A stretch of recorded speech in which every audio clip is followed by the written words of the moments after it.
Om Sahana Bhavatu Sahano Bhunaktu Sahaviryam Karavavahai Tejasvinavadhitamastu ma vidvishavahai. Om Shanti Shanti Shanti. Verse 19. Nanyam gunebhyah kartaram Nanyam yada drashtanupashyate gunebhyascha param vetti madbhavam sodhigacchate. Having told what these gunas are, what are the characteristics, how they bind, what's the nature of bondage, all of the samsara. The whole samsara is in the realm of these three gunas, sattva, rajas and tamas. All this was described in detail. As we said, mainly to teach about the Atma, the self, that is free from the influence of these gunas. Nanyam gunebhyah kartaram yada drashta anupashyate. Anupashyati, when one sees, in keeping with this teaching, in keeping the unfoldment of the scriptures and the teacher,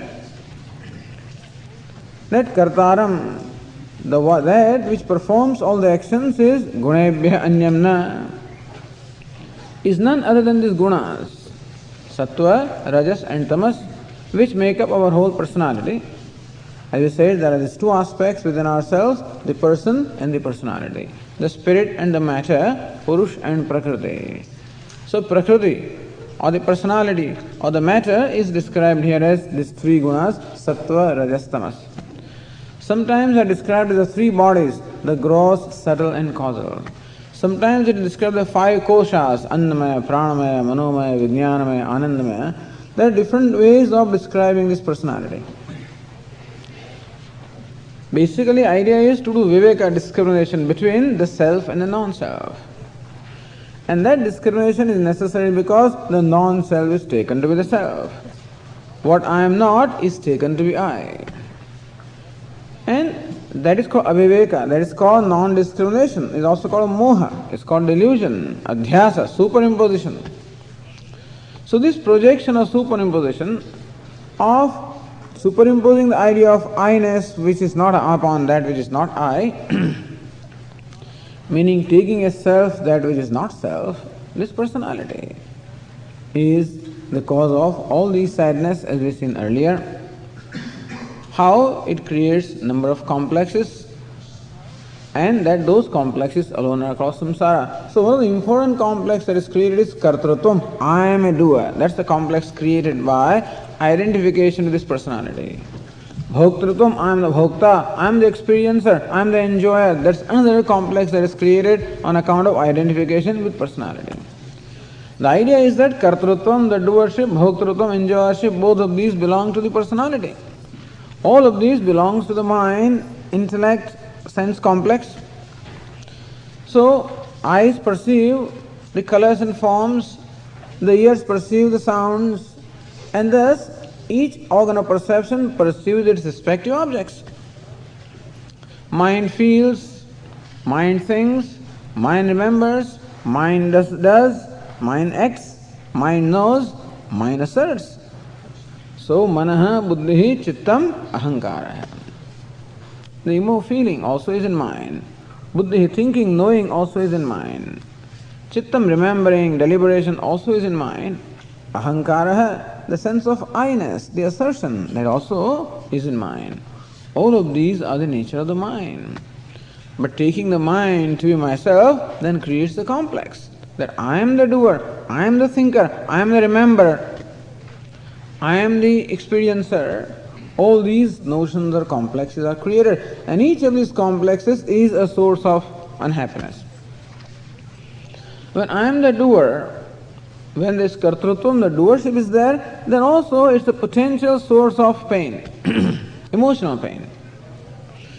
Because whenever I wind up doing something which is not in keeping with my values, Whenever I do something that does not conform to my own expectation of myself, then there is sense of guilt. Oh, why did I do that? Or why did I not do that? This is the regret, sense of guilt is created in me. Bhoktritvam, the sense of doership, the enjoyership or experiencer, that also creates complexes. That I am a doer, I am an enjoyer, I am an experiencer, meaning I am subject to somebody's action. So these two complexes are there, that I perform variety of actions and others become the object of my actions. That is, when I am speaking right now, then all of you are the listeners, objects of my action of speaking. And if I say something which is not right, which is not proper, then I regret. There is a sense of regret or guilt in me. If I hurt somebody by my words. Similarly, bhoktritva means I am the object of somebody else's action. And when somebody does not treat me properly, in my perception, when I am not treated properly, then I have a sense of hurt. So kartrutvam, the doership, creates a sense of guilt, and bhoktritvam, the enjoyership, creates a sense of hurt. This hurt and guilt, this is called samsara. All the pain can be traced to hurt and guilt. Either I cause pain to myself by doing something which is not proper, or I feel somebody else causes me pain. So Lord Krishna says that what is drashti? What's the perception? What's the vision of the wise person? Yada drashta anupashyati. When drashta, the seer, the wise person sees that all the kartrutvam, the doership, is all in the gunas, in the personality. The experiencership or enjoyership also is in the gunas personality. The perceiver, the doer, the enjoyer, the knower, the thinker, all of these is not in self, all of these at the level of personality. The self becomes the doer only when identifying with the intellect, becomes a hearer when identifying with the faculty of hearing, becomes a speaker when identifying with the faculty of speech, becomes walker or goer when identifying with the faculty of walking, becomes eater when identifying with the faculty of eating. It's amazing. Every moment I become a different person depending upon what it is that I identify with. Prananneva pranana bhavati vadan vak pasyan chakshuhu shrunvan shrotram manvano manah. Bhagavad Upanishad says, look, on account of identification with this breathing, this person becomes breather. I am a breather. Prananneva pranana bhavati vadan vak. When I am identified with the organ of speech, I become a speaker. Pasyan chakshuhu. When I identify with the faculty of seeing, I become a seer. Manvano manah. When I identify with the faculty of thinking, I become a thinker. But all of these are simply the various notions arising on account of identification with various aspects of my personality. Atma ityavopasita. So may one know the self as not confined to a speaker or a thinker or a doer or an enjoyer or a listener or whatever. The one that is in all of them. Because if I am a speaker, then I should keep on speaking and speaking. If I am a hearer, you see, if hearing is my nature, then it will always persist. That is called nature, which will always persist. Heat is the nature of fire, and so fire will always be hot. There cannot be fire that is not hot. Brightness is the nature of sun, and the sun will always be bright. Similarly also, if speaker was my nature, then I should all the time be speaking and speaking and speaking, but that's not so. If hearer was my nature, I should be hearing all the time. If thinker was my nature, I should be thinking all the time, which doesn't happen. Now I am a speaker, then I am a thinker, then I am a listener, then I am a eater, then I am a so forth. When I keep on changing the roles, that means that I am none of them. Like the crystal, which keeps on assuming different colors, depending upon what is in front of it. If there is yellow flower, the crystal appears to be yellow. If there is an orange cloth, the crystal appears to be orange.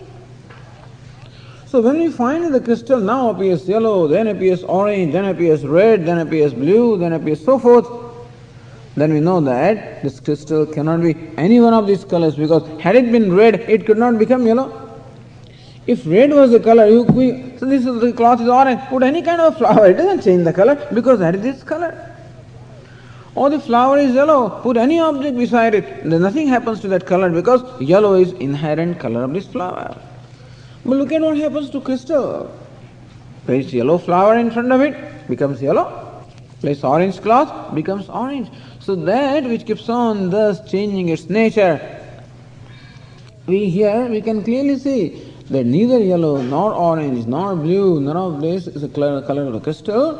In fact, crystal is that which is in all the colors, but at the same time free from all the colors. We can say that the crystal pervades all the colors, immanent in all the colors, but transcends all the colors. This is called transcending. That which is in all of them, at the same time free from all of them. And that which is free alone can assume any form and color. Water which has no form of its own can assume any form. In whichever vessel or whichever container we pour the water, water will assume the form of that container because water doesn't have a form of its own. Pour water in any bottle, water will assume the color of that bottle because water does not have color of its own. Similarly also Atma, the self, if it can assume any role, if it can be doer, enjoyer, speaker, hearer, thinker, that means that it is in all the roles at the same time, free from all of them. Atma ityeva upasita. Atma means that which pervades everything. It is in all the roles at the same time, free from all the roles. This is the drashti of the wise person. Nanyam gunebhyah kartaram yada drashta anupashyati. Drashta, this enlightened one, when he sees that all the doership, enjoyership, thinkership, all of this is in gunas, all of this belongs to the personality, either intellect, to the mind, or the sense organs. That is where all these characteristics are. Gunebhyascha param veti. Who am I? I am the one who is gunebhya param. I am the one that is above and beyond all the gunas. I am their witness. I am their illuminator. I am free from them. Nayam hantina hanyate. Lord Krishna says right in the second chapter, Yayanam veti hantaram, yasyenam manyate hatam, ubhautavana vijanitah, nayam hantina hanyate.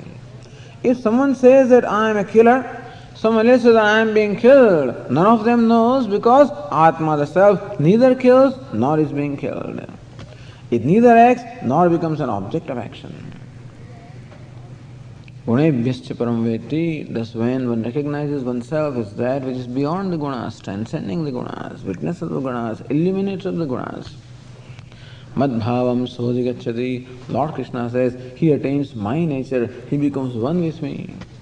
He gains identification with me. How? This 20th verse explains that.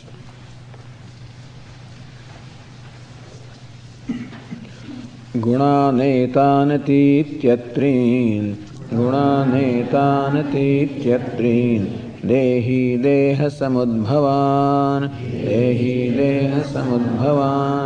जन्म मृत्युजरा दुःखैः विमुक्तोऽमृतमश्नुते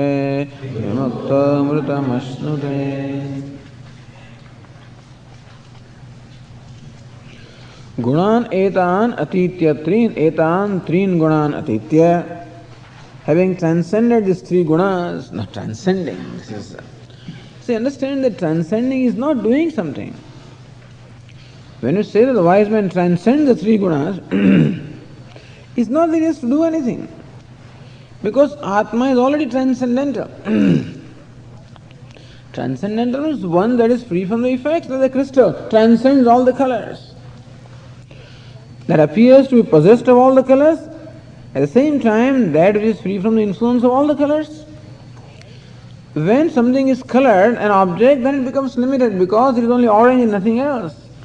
This flower is only yellow and nothing else, whereas crystal is yellow also and orange also and everything, which means it is not colored by, not limited by any color. Because it is beyond all colors, we can say it is free from all the colors, you can say it transcends. The question of transcending comes when it is pervasive also. Crystal pervades all the colors because there is yellow crystal or orange crystal, in all of them the crystal is like an actor that assumes different roles. Sometimes he's a beggar, sometimes he's a king, sometimes he's a minister. Then he's in all of them. That means he pervades all the roles. He's immanent in all the roles. And that can only be when he transcends all the roles. He's free from all the roles. Which means that he's not limited by any role. He's beggar without being limited by the beggarness. He's king without being limited by being king. Etan Trin Gunatitya, and therefore transcending the gunas means knowing that the Atma is always transcendental. That's all.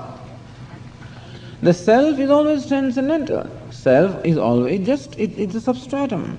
It is that upon which various superimpositions are done. It is that which illumines everything. It is that which gives the satta and spurti, the existence and awareness to everything.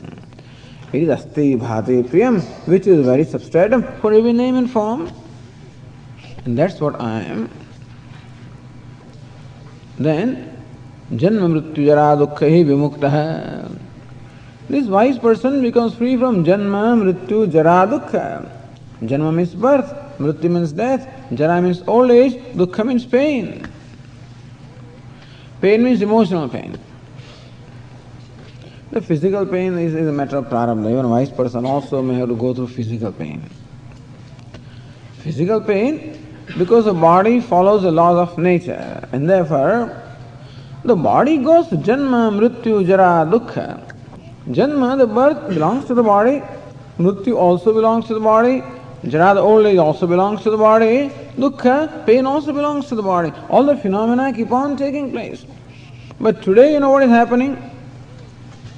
In fact, the body is old. And what do I say? I am old.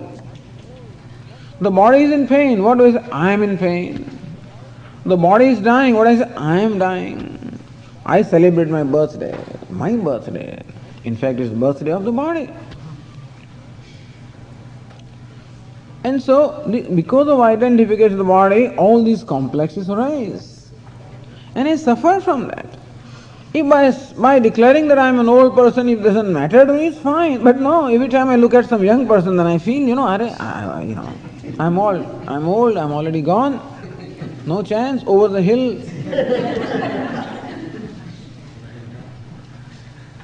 Swami, what can I do? I'm nearing death now. I'm an old man. What can I do? Nothing. Helplessness, senility, all these things I suffer from.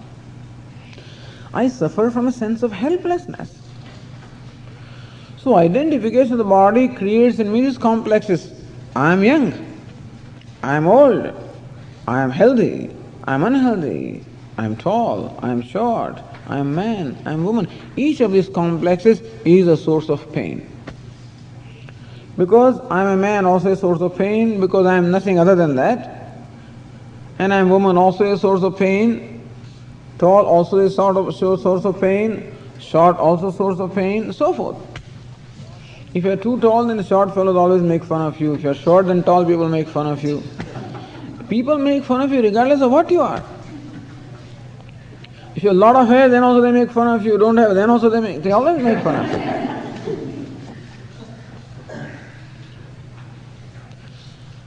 And so, this is why one person once came to see a Mahatma, a sannyasi.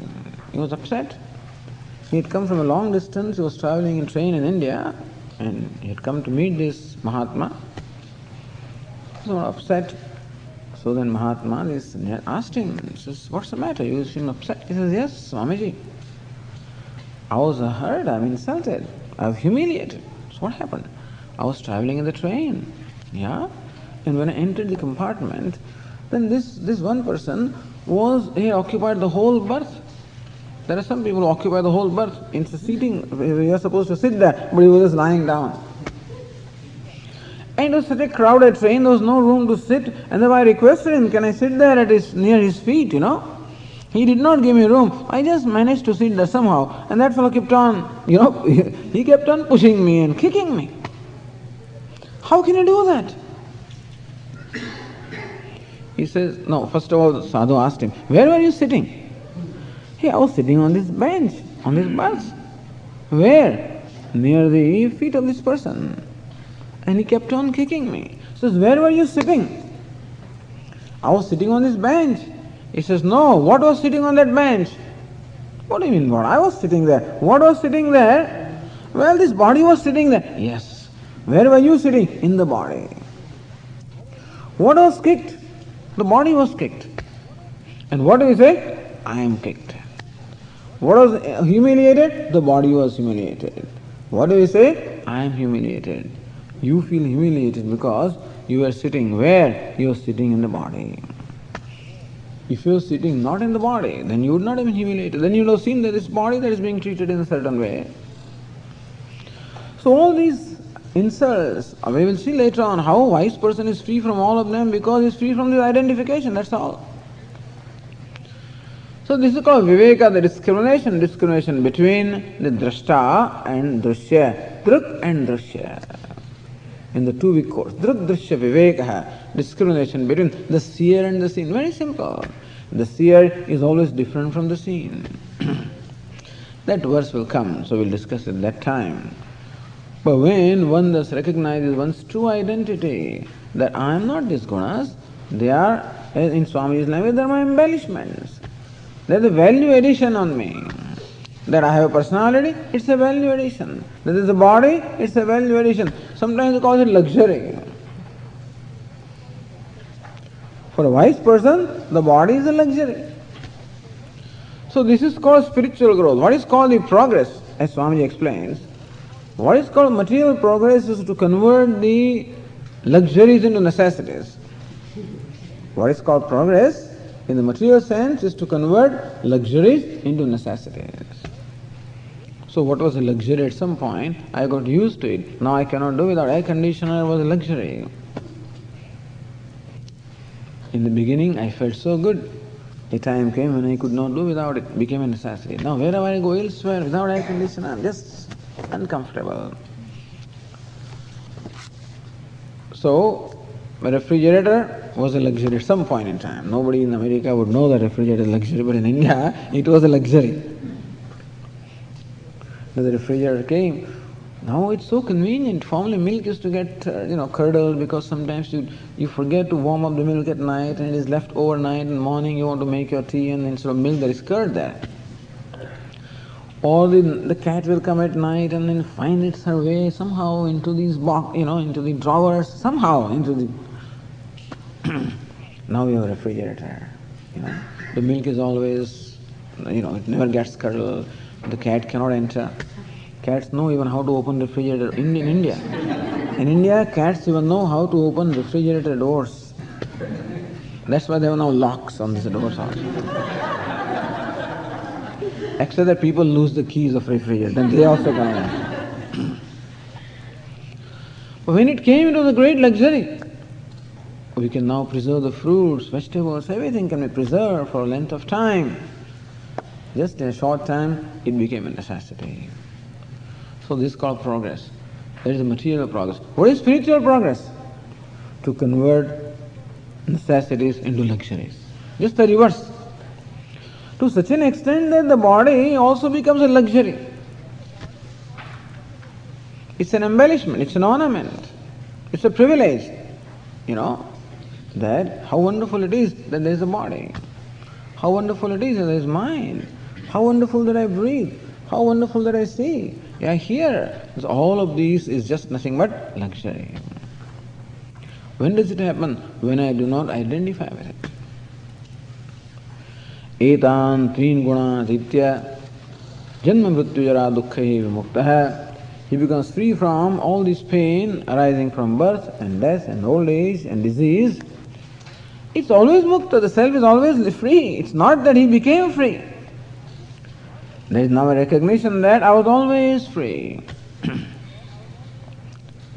Deha samudbhavan gunan, when I'm identified with these gunas, that is personality, the new embodiments are created for me because identification with an embodiment, as we said, creates in me a sense of limitation. And when I die as a limited being, I must again be born in order to continue my struggle to become free from limitation.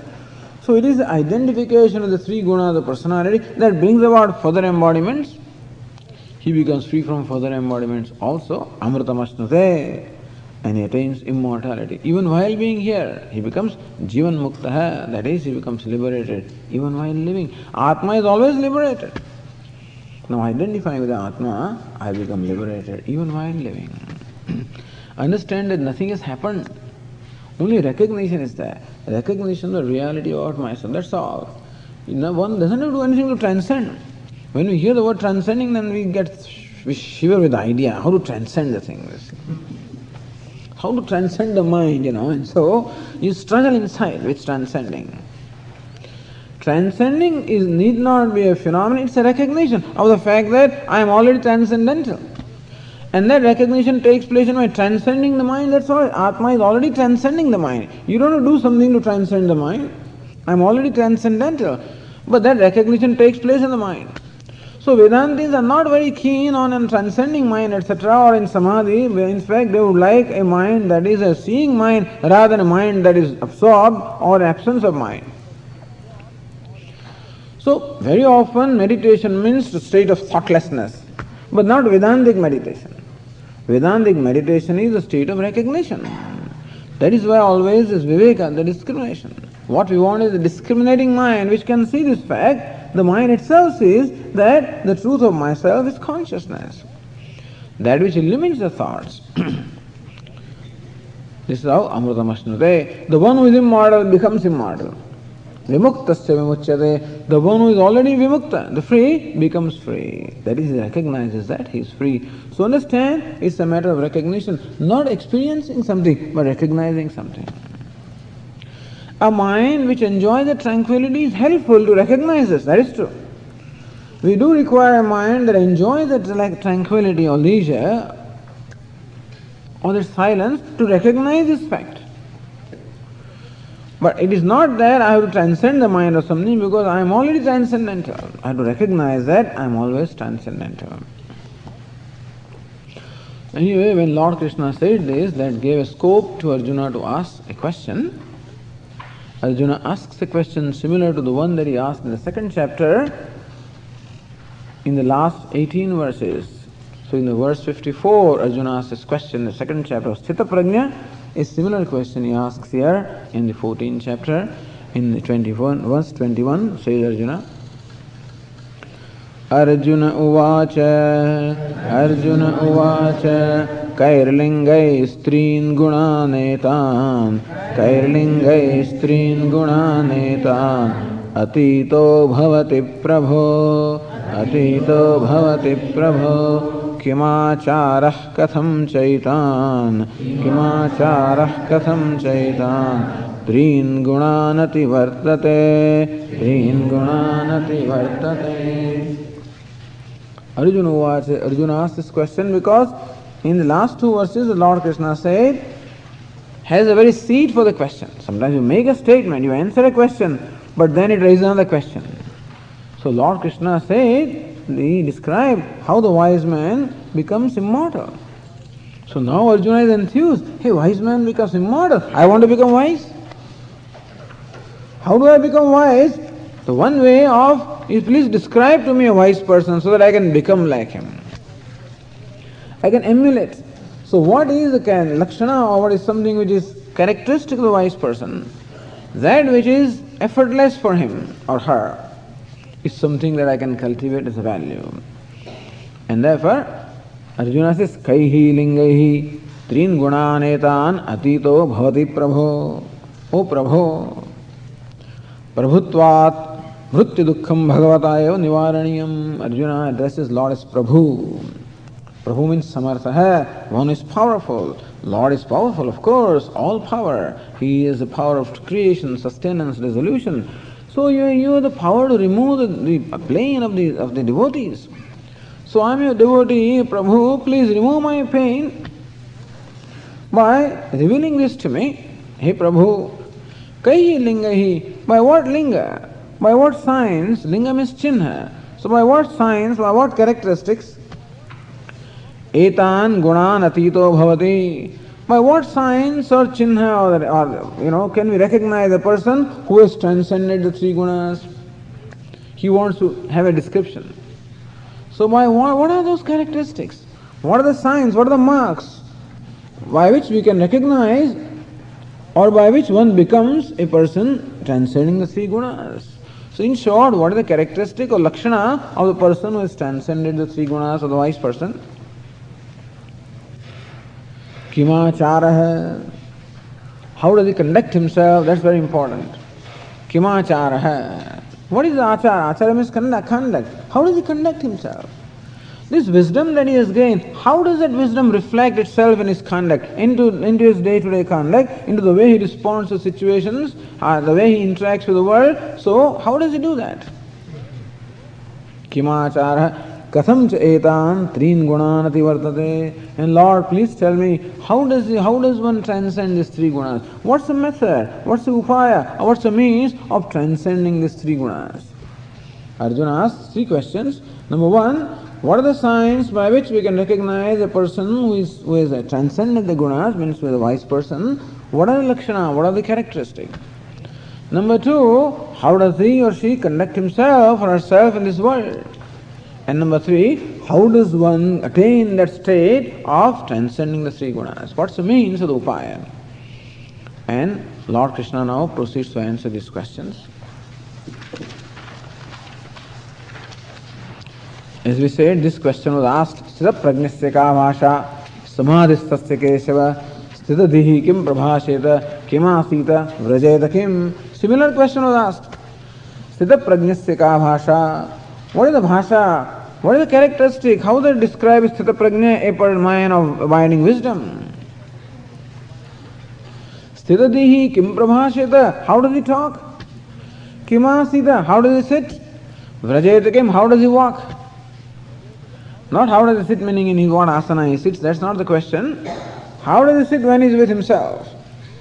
How does he walk when he goes out into the world? How does he walk? How does he conduct himself? Kim prabhasheta, when the world goes to him, how does he respond to the world? So similar questions were asked and replied by Lord Krishna. And Sri Arjuna asked them again with reference to this gunatita, the one transcending the gunas. Answers are going to be similar to what they were in the second chapter, but here the answer, the reply of the Lord is going to be in reference to the three gunas. So in the next verse, Lord Krishna says, Shri Bhagavan Uvacha, Shri Bhagavan Uvacha, Prakasham cha pravrittim cha, Prakasham cha pravrittim cha, Mohameva cha Pandava, Mohameva cha Pandava, Nadveshti sampravrittani, Nadveshti sampravrittani, Nanivrittani kankshati, Nanivrittani kankshati. This verse describes the lakshana, the characteristic of this wise person. Prakasham cha pravrittim cha mohameva cha Pandava. Prakasham, light. Pravrittim, activity. Moha, delusion. You know what these three words imply? Prakasham, light. You remember? Tatra sattvam nirmalatvat prakashakam anamayam. Prakasha means light, that means a sattvic thought. So in the mind, different thoughts arise. As I said, the mind is made up of three dispositions, sattva, rajas and tamas. At any given time, one of these thoughts may arise. Just as thoughts arise in our mind, so also thoughts arise in the mind of this wise person. Prakasham, a sattvic thought may arise. Sattvic thought means sattva born of thought born of sattva. A thought of kindness, thought of compassion, thought of illumination, that may arise. Pravrittim cha, sometimes a thought born of rajas also may arise. Activity, thought of an activity may arise. A rajas thought may arise. Moha mevacha, moha is a thought arising from tamas. Sometimes dullness, sleepiness. That thought also may arise. Understand, all these thoughts arise in the wise person also. Because he also possesses a mind, and that mind also is made up of sattva, rajas, tamas. It is true, there is predominance of sattva. But still, some rajas is there, because otherwise you cannot survive. A mechanism, an organism can survive only when all the three gunas are there. No doubt, Vishuddha Sattva, as far as the wise person's mind is concerned, it is pure, highly sattvic. But still, some rajas is required because he also has to walk around and he has to also eat and do some activity. Some tamas is required because he also sleeps, he also takes rest. And so, just as thoughts arise in the mind of any person, similarly thoughts arise in the mind of the wise person. So, what is his response or reaction to these thoughts? That's important. So, what distinguishes a wise person from other wise person is how the person responds or reacts to the thoughts. Prakasham cha, pravrittim cha, mohameva cha pandava. Hey Pandava, hey Arjuna, when a sattvic thought, a rajas thought or a tamas thought arise in the mind, sampravrittani na dveshti. He does not dveshti. So, he does not have any kind of an aversion, dvesha. He does not have an aversion when these thoughts arise, he has no hatred for them. Na nivrittani kangsati. When these thoughts go away, then he does not desire them, doesn't have longing for them. In short, what is his relationship with the thoughts arising in his mind? He has a relationship that is totally free from attachment and aversion. Do you know that we have attachment to our thoughts? And do you know that we have aversion to our thoughts? Sometimes people come and say, Swamiji, what to do about these bad thoughts arising in the mind? What to do about them? I hate this when these thoughts arise in me. Sometimes I think of things that I should not think. And so there are certain thoughts that I dislike. And when they arise, then I am upset. On the other hand, there are some thoughts that I like. When they arise, I am happy. And when I am happy with the thoughts, I wish that those thoughts will continue. Swamiji, I had such a wonderful dream last night. Such a wonderful dream. I wish I did not wake up from the dream. Unfortunately, this alarm woke me up, I was enjoying such a wonderful dream. Sometimes the dream comes, Swamiji, the dream keeps on going on and on. I don't know that it's dream. Of course, if I knew it was dream, that would have been wonderful. Imagine a situation when you are dreaming and you know that you are dreaming. That would be a wonderful situation. You can enjoy the drama of dream. Can you imagine that? Just as when I am watching a movie, I know that I am a spectator watching a movie. I can enjoy the drama. I am watching the parade. Let's say I am standing on the bank of the Ganges. And the Ganges water also changes its character depending upon the season. If you are standing there when there is monsoon season, then you find the Ganges water is very dirty. A lot of dirt, because lots of things it carries along with it, and therefore very muddy water. We call it tamas, tamoguna. Sometimes the Ganges is gushing and rushing, because the flow is so heavy and making a lot of noise, rajas. And sometimes it is cool and quiet and calm, sattva. So just as sometimes the Ganges water flow is cool and calm, sattvic, sometimes gushing and noisy, rajas, sometimes muddy, tamas. But I am standing on the bank and I know that I am the spectator of this flow, and when I watch Ganges which is muddy, I do not become muddy. If I plunge into that, I become muddy. If I do not plunge into that, I do not become muddy. When I am watching the flow of the Ganges, that is very fast and jumping up and down, I don't jump up and down. I don't get swept in the current. If I plunge into that, yes. Ganges water can be pretty cold in winter. As long as I am just watching it, I don't get cold. If I plunge into it, I become very cold. So also the thoughts are like the flow of the Ganges, really. Sometimes the thoughts are muddy, like the muddy flow of the Ganges. Sometimes thoughts are very active, agitated. Sometimes thoughts are calm, cool, quiet. As long as I remain the spectator of these thoughts, so long I am free from the influence. I don't become muddy if the thought is muddy, if I remember that I am the spectator of the thought and not the thought. Like when I identify myself with the thought, it's like plunging into the Ganges. So when a bad thought arises in my mind, I say, I am bad. That means identifying, that is plunging into the flow. When an agitated thought comes, I am agitated. Like this person comes and says to Swamiji, Swamiji, I am agitated. I am restless, agitated. Swamiji says, you are not agitated. You are all silence.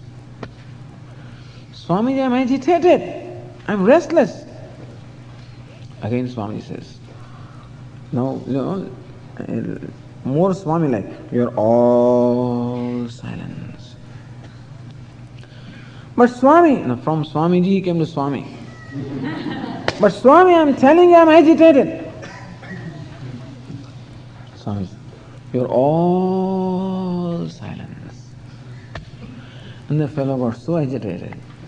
He says, Swami, if you repeat this, then not one, but there will be two agitated fellows. Then Swami didn't say you are all silent. Then he said, okay. Because he wanted that only one fellow should remain agitated, not two. But that time Swami asked him, says, wait a minute. You are agitated? He says, yeah, how do you know? I am agitated, I know. How do you know you are agitated? I know my mind is agitated. Yes, what is agitated? Your mind is agitated. The fact that you know that you are agitated, that means you are the knower of agitation. What is agitated? My mind is agitated. That means you are the knower, the spectator, the observer, the witness of the agitated mind. Is it not so? And the seer is always different from the seen. Very simple. Drik drishya viveka. The drashta is always different from drishya. The subject is always different from object. If I can say that, no, there is no problem in life. Simple, this much is all I have to say. Really, nothing more than that. I am not what I am observing. That's all. Mind is agitated. Mind is agitated. I am not agitated. Old, body is old. I am the witness of the old body. Body is infirm. I am the witness of the infirm body. Mind is agitated, I am the witness of the agitated mind. If I can boldly declare, not simply repeating, so I repeat and I am crying, that's not, then there are the words, if I can declare it really, that is all, that is called freedom. That's all that is necessary, is to see this fact, that I am the witness of this. That's all that the wise man is. Nad dveshti sampravruttani. When undesirable thoughts come, not dveshti. He has no dvesha. He doesn't dislike them. He doesn't hate them. Nivrittani na kankshati. When desirable thoughts go away, then also he doesn't run after them. He does not long for them. And you know when this can happen with the thoughts? When this happens with the world. Because a thought that arises in my mind, always a corresponding object outside, A thought in my mind usually has an object corresponding to it outside. I thought of a pot, because there is a pot someplace. I thought of my friend, because there is a friend someplace. I thought of my enemy, because there is an enemy someplace. So thoughts which arise in my mind are all based on the corresponding objects of the world. Now this is a person who doesn't hate the thoughts, nor does he is attached to the thoughts. He is object to the thoughts. When? When I have no hatred or no attachment for the world also. Because if I love this object, then I am going to love the thought of that object also. And if I hate this object, I am going to hate the thought of the object also. When is it that either I am not attached to the thought, nor do I have an aversion for the thought? When I am totally free from attachment and aversion for anything and everything in the world. When can that happen?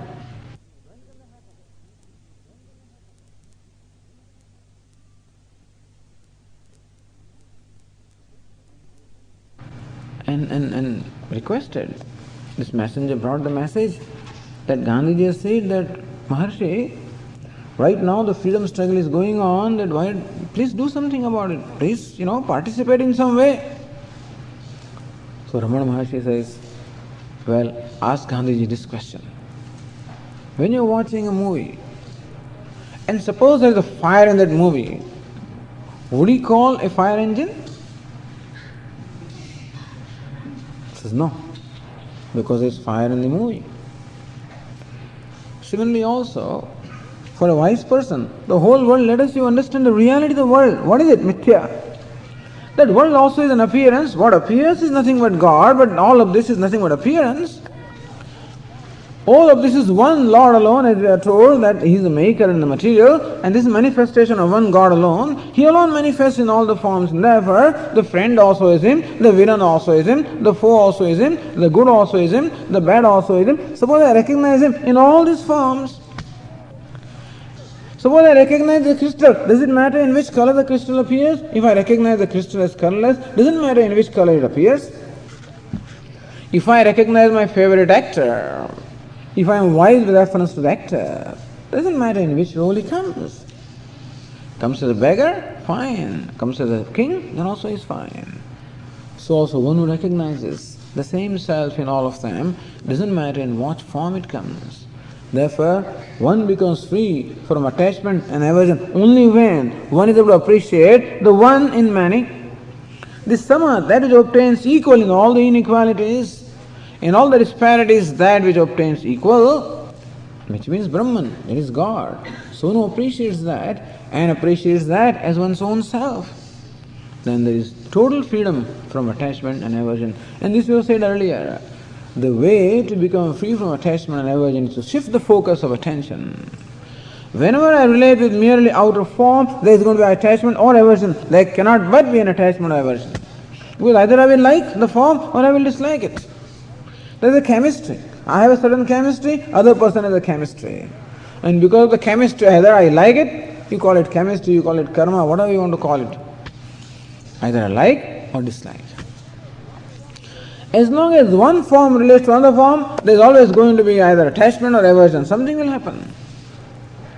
It's only that I shift the focus of attention from the form to the one who manifests through the form, then alone there can be freedom from the attachment and aversion. So he's totally free. No attachment, no aversion. Not that he's insensitive. Swamiji is emotionless, doesn't feel anything at all. But what will you feel when you're watching a movie? Oh, he's killing that somebody. So what? Do you get angry upon him? Or he's very kind and charitable, therefore you are pleased with him? You are enjoying the acting. You know that the killing also is acting, and you know that this charity also is an acting. You enjoy. In fact, when you are respected, then you will enjoy the thing. Then you are objective. So it's not that the wise person is insensitive. On the other hand, he always enjoys the pleasure of seeing the whole play, seeing the play of this one Lord.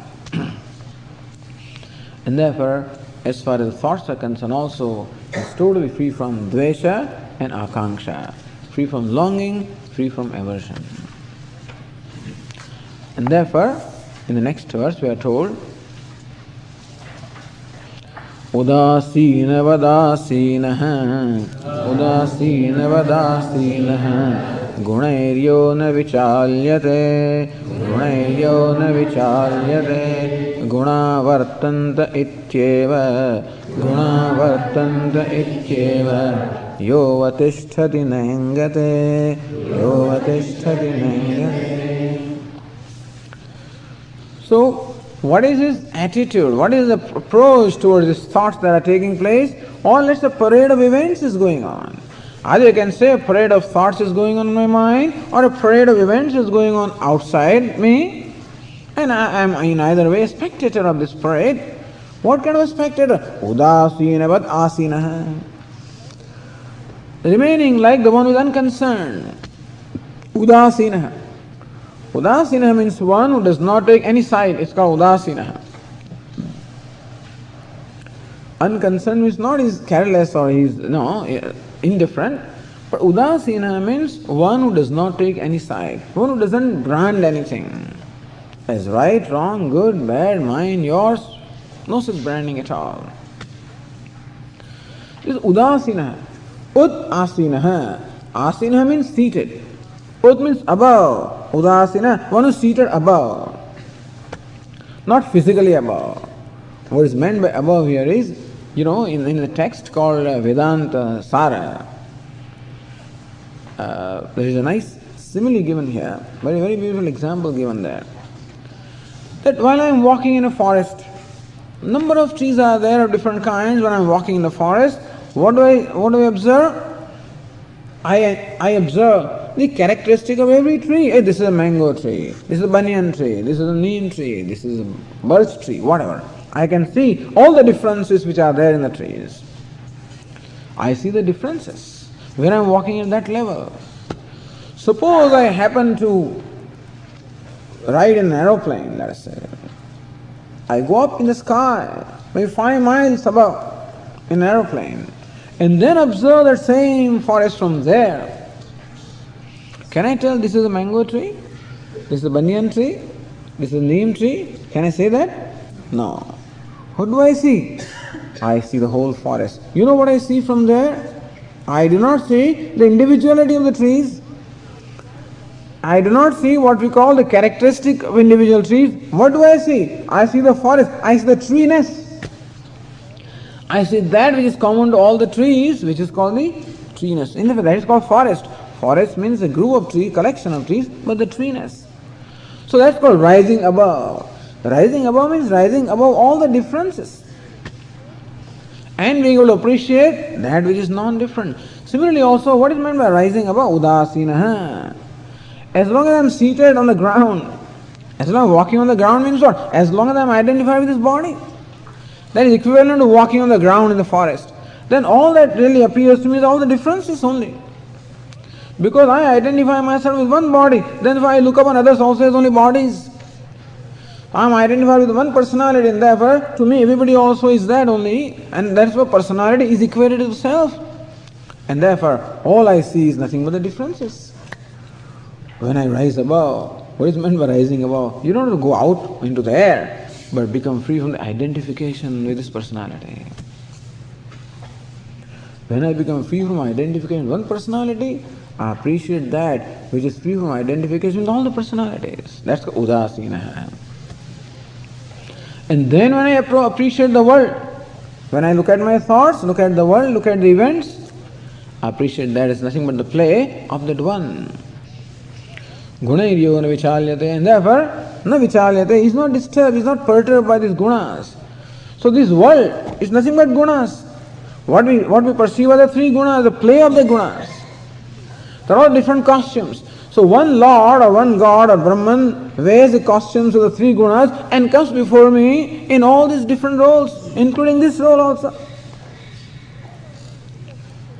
And therefore when I see that somebody is hurting me, somebody is praising me, somebody is honoring me, somebody is dishonoring me, that whole vyavahara, all the transaction of pleasure and pain, honor and dishonor, friendship and foe, all of these vyavahara, all this interaction is going on at what level? At the level of the costume, at the level of the three gunas, is it not so? In the movie also, when these fellows are fighting, two fighters are really fighting, they are not fighting. All that fight is going on where? At the level of only the costumes, at the level of acting. If they are a friend, that also is acting. Fight also is an acting. And everything is an acting. And that's what I appreciate. While I am watching the movie, while I enjoy what's going on there is an appreciation in my mind that this is all mithya.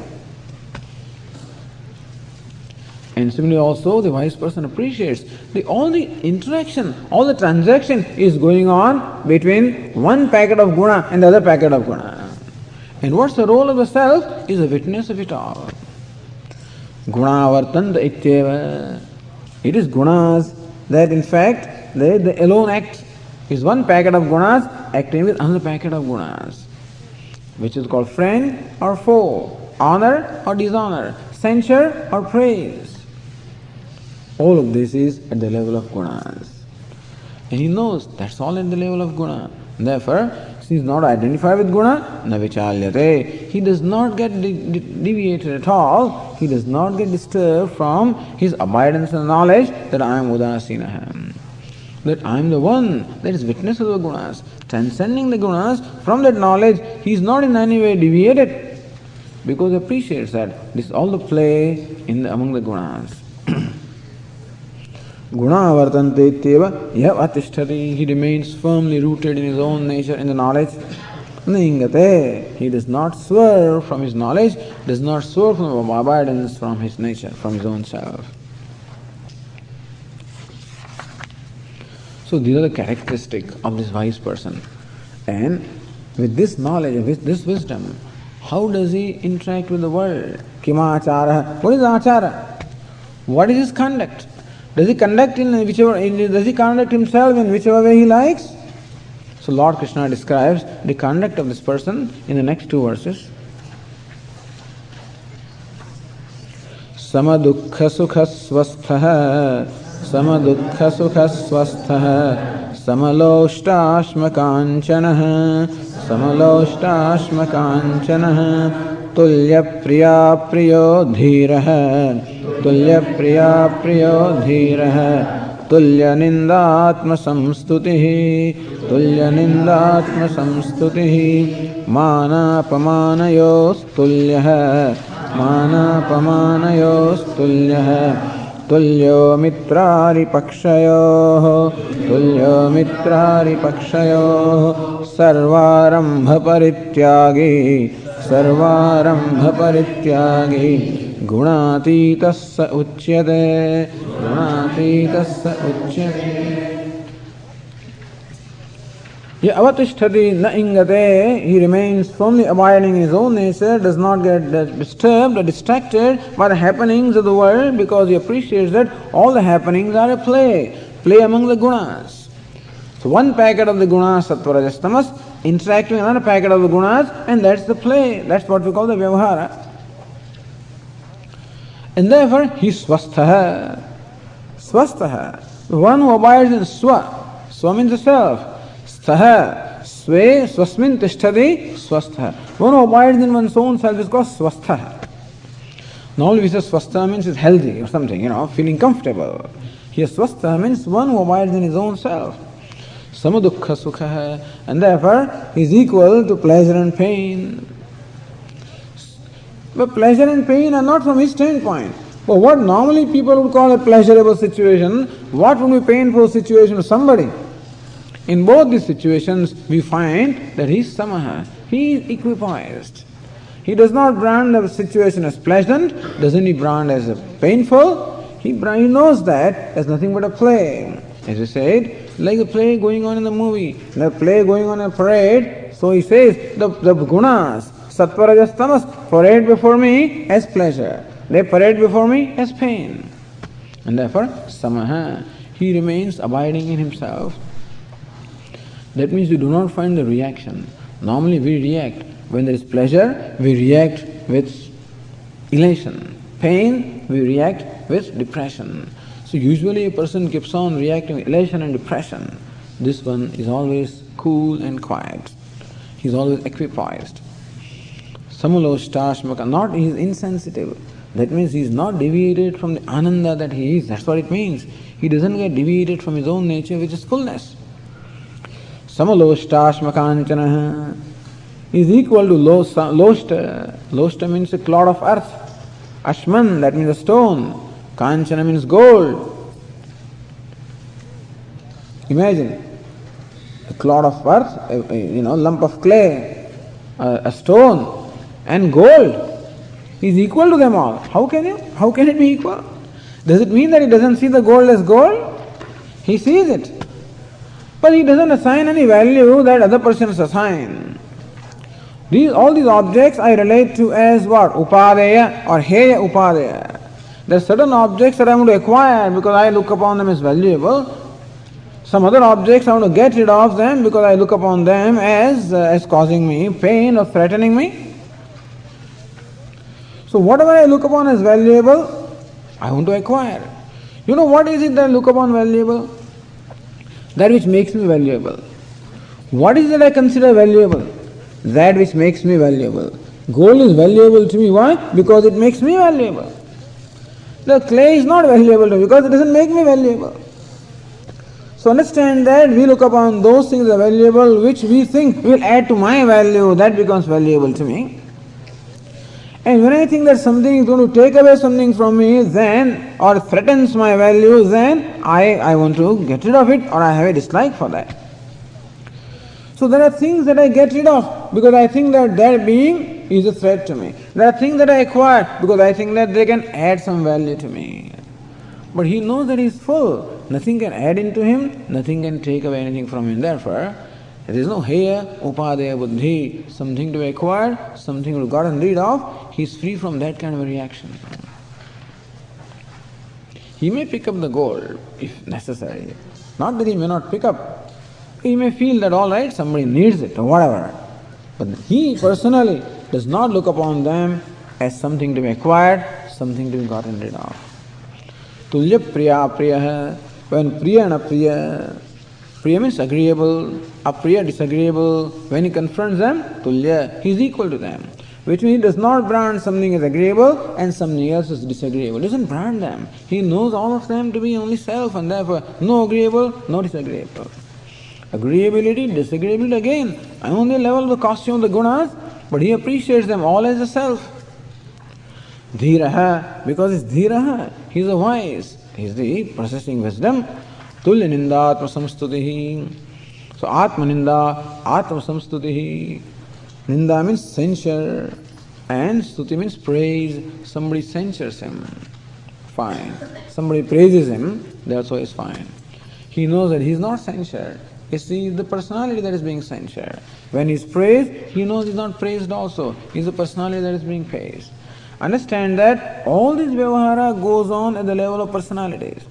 The reason why we keep on reacting to any different situations is because of our identification of personality, which is what we call three gunas. And he is free from those reactions only because he is free from identification. Mana apamanayos tulyaha. In mana and apamana, honor and dishonor. Tulyo mitrari pakshayoho. With a friend and to enemy, both of them again, looks friend and enemy also are nothing but at the level of the three gunas. And tulya. In short, in every situation he enjoys tulyata. He enjoys an equipoise. That means that he never gets deviated from the abidance in his own nature, which is fullness. Sarvarambha parityagi, and therefore he has nothing to accomplish in his life, and therefore he does not undertake any kind of big undertakings because he has nothing to accomplish. Gunatitasya uchyate. We find the only activity that he may perform is just for sustenance of the body, that's all. Other than that, you don't find. He has no agenda at all, he has nothing to accomplish.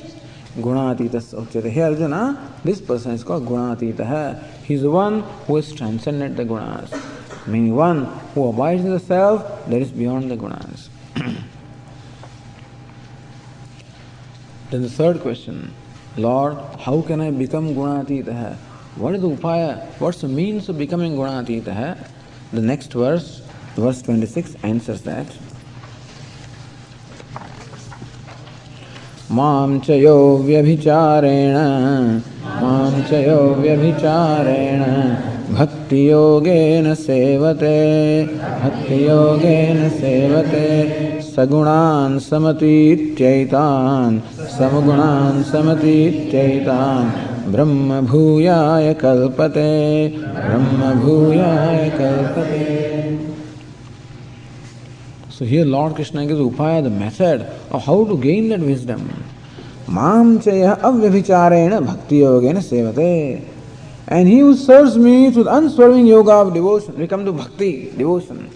Lord Krishna says bhakti or devotion to me is a means of gaining the wisdom. Sagunan samadityaitan, having gone beyond the gunas, Brahma bhuyaya kalpate, he qualifies for becoming Brahman. That means recognizing oneself as Brahman. So how do I become Gunatitaha? By recognizing myself as that which transcends the gunas, recognizing self as the self of all, self as Brahman. How do I do that? By bhakti, by worshipping Brahman. When Lord Krishna says, I worshipping me, meaning worshipping Brahman. Lord Krishna says, worshipping me is a way of knowing me. Bhakti.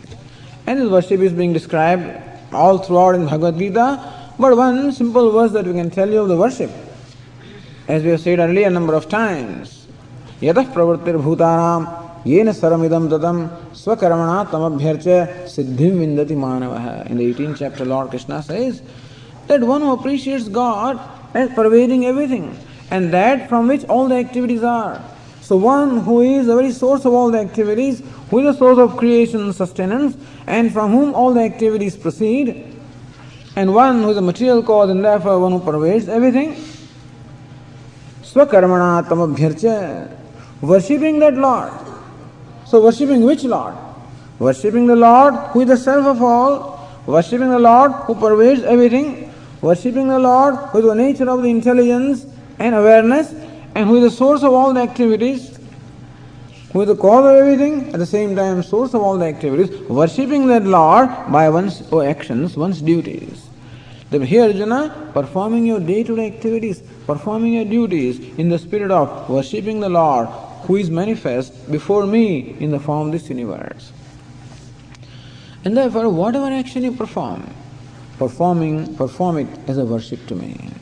Which me, the one, whoever it is that you confront, is nothing but myself. And therefore, whenever I perform any action, there is always some beneficiary of that action.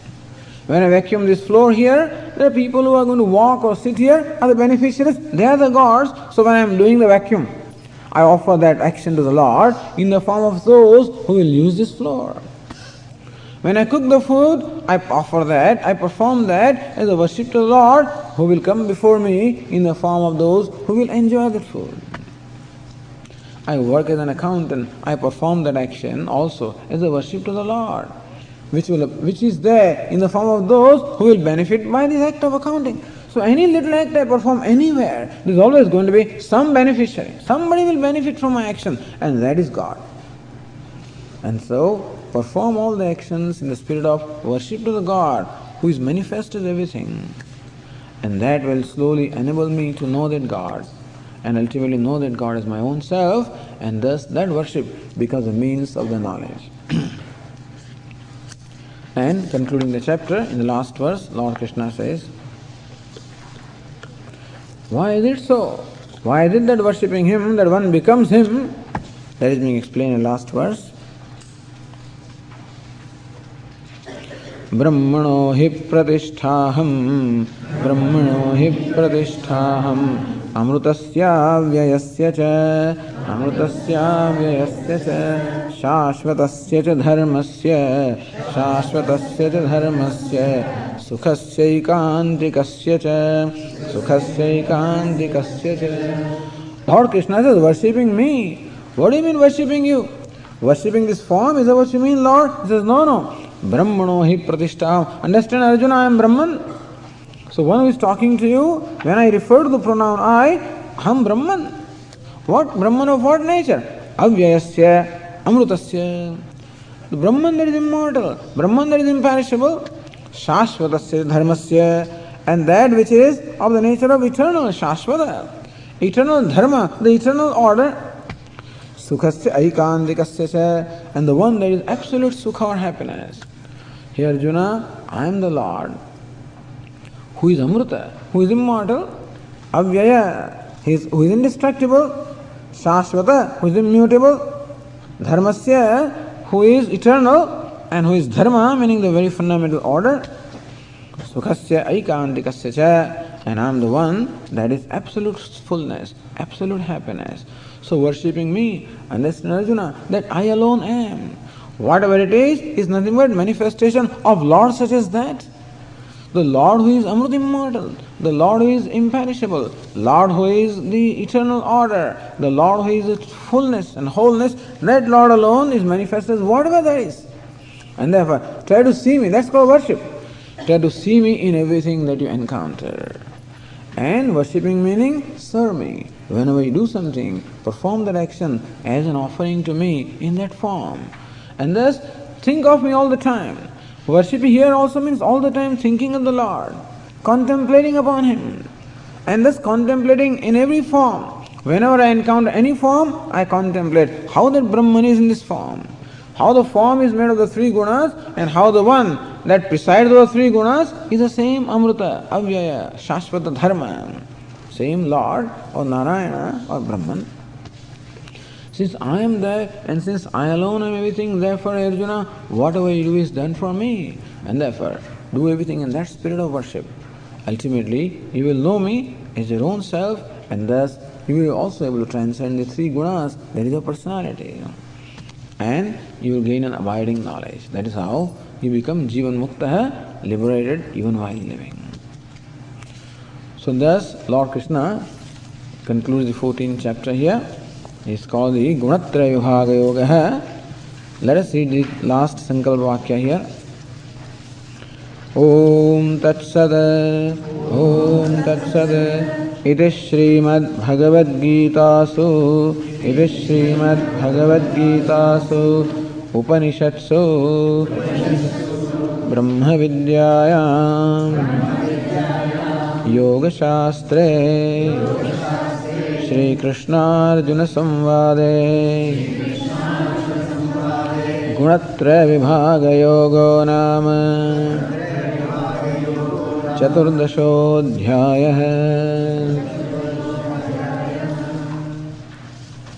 Chaturdashodhyaya, this is 14th chapter. Gunatraya Vibhaga Yogo Nama. The subject matter of the chapter was Gunatraya Vibhaga, the division of the three gunas, Sattva, Rajas, Tamas. Shri Krishna Arjuna Samvade. In this Samvada, in this excellent dialogue between Shri Krishna and Arjuna, which dialogue involves Brahma Vidyayam Yoga Shastra, the subject matter of the dialogue being Brahma Vidya and Yoga Shastra. Śrīmad Bhagavad Gītā Su Upanishatsu, which dialogue is called Śrīmad Bhagavad Gītā, which are equivalent to the Upanishads. The 14th chapter is concluded. Sarvadharman parityajya, sarvadharman parityajya, mamekam sharanam raja, mamekam sharanam raja, ahantva sarva papebhyah, ahantva sarva papebhyah, mokshayishyami ma shuchah, mokshayishyami ma shuchah. Hari Om. Om Purnamadah Purnamidam Purnat Purnamudachyate Purnasya Purnamadaya Purnameva Vashishyate. Om Shanti Shanti Shanti. Shankaram Shankaracharyam Keshavam Badarayanam Sutrabhashya Krutau Vande Bhagavantau Punah Punah.